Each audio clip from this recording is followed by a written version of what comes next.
Hello, all my friends of YouTube land. Yes, I am back. I hope you guys are enjoying the DC Marvel collection from Build-A-Bear. Isn't it awesome? I love them all. They're crazy. So I told you before we were going to go watch the new Aquaman movie. I know I'm a little late. It's been about a month since it's been out. But ironically enough, the theaters are still pretty much filling up, which is cool. So it's keeping our DC franchise alive for all those of you who really love the DC movies and the characters and the storylines. I'm hoping that with the new Shazam movie, it just gets even bigger, because I kind of want to keep seeing my heroes on the big screen. But you know, DC has kind of struggled. They're kind of falling behind Marvel as far as climactic events within their series. So yes, we did go see Aquaman. I heard a lot of rumors. Of course, I don't usually listen to critics because critics always seem to get this wrong. You know, the moviegoers are the ones who usually decide whether or not a movie is good or bad, whether or not the critics have any opinion on it at all. And it also depends on whether or not the critics who we're listening to have any understanding of the comic book and the storylines involved in it. So I'm really pretty critical either way. A lot of my good comic book friends probably would have issues with certain aspects of this movie, like any other movie they've ever seen.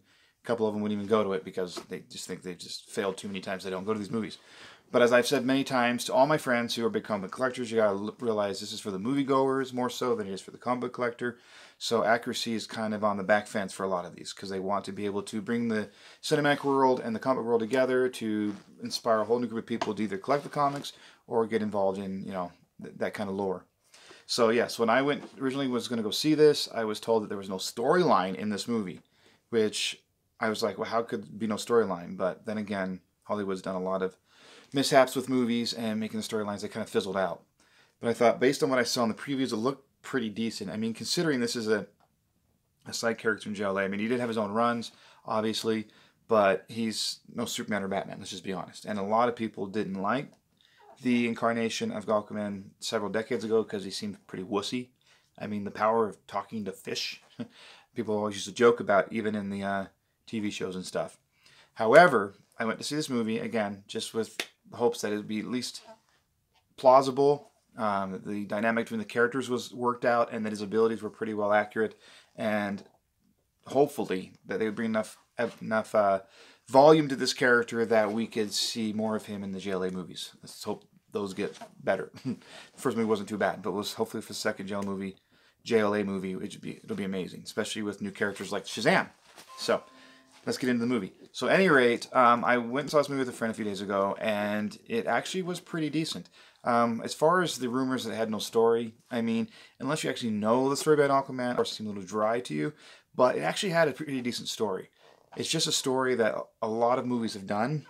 It's kind of like the old cop stories where like they have to lose their badge and lose their honor and lose their seniority and then go undercover to fight the criminal and then win the day again. Kind of the same way. It's just a repetitive storyline a lot of people use, but it's not too uncommon to reuse those storylines in the comic book universe. It just happens. And somebody even equated it to one of my Marvel comic books. I can't remember which one it was. However, Marvel DC. I mean, they're going to be mirror images of each other. Anyways, they're going to do similar storylines. Again, because there's no new storylines to really do.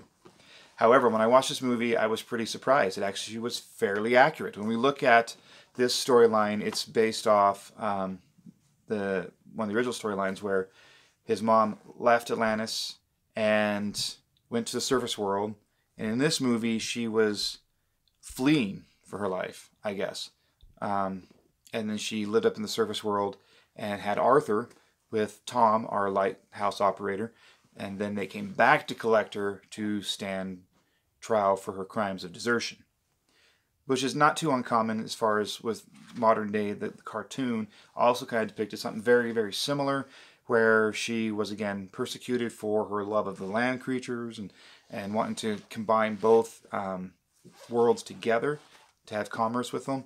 And her son, which is her real son, was supposedly the one who was instrumental in her disappearance/death.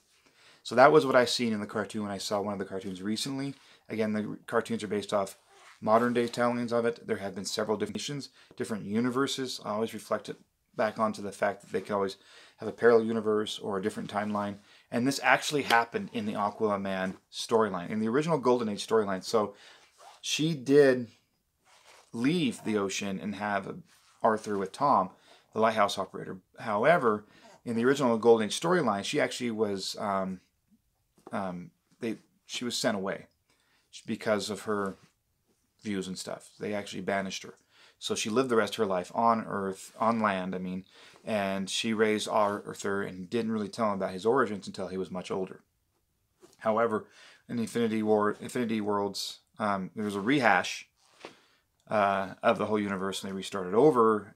Again, the new origin, Arthur was born of Atlan and her, because Atlan knew that his father could not bear a child. And so Atlan, in a dream, impregnated his mother. And in doing so, when he was born with blonde hair. His father thought he had some sort of rare disease and basically banished him to another corner of the ocean, in the reef, and said that it was a miscarriage. When he actually, because he already could control animals through some form of telepathy, he was raised by a group of dolphins, and who then later entered onto land and was then adopted by Tom, apparently. And Tom had a stepwife who then, well, had a wife, but became his stepmother to Arthur, and then they had his stepbrother, and the brother was jealous and became one of his villains later on. So there's two different storylines that kind of intermix in this movie, so it's pretty fairly accurate. I love the costumes in this. These costumes in it were amazing. With Mantis, it was so well done when they put Mantis in there. This big super villain to Aquaman, who starts out as kind of like a supervillain sidekick, kind of someone the bigger villain uses to get to Aquaman. And that was really well done in this movie. I like his the female presence in this movie. She was amazing, the princess, and she originally was from an alternate reality, an alternate world or something, as far as the actual storybook goes.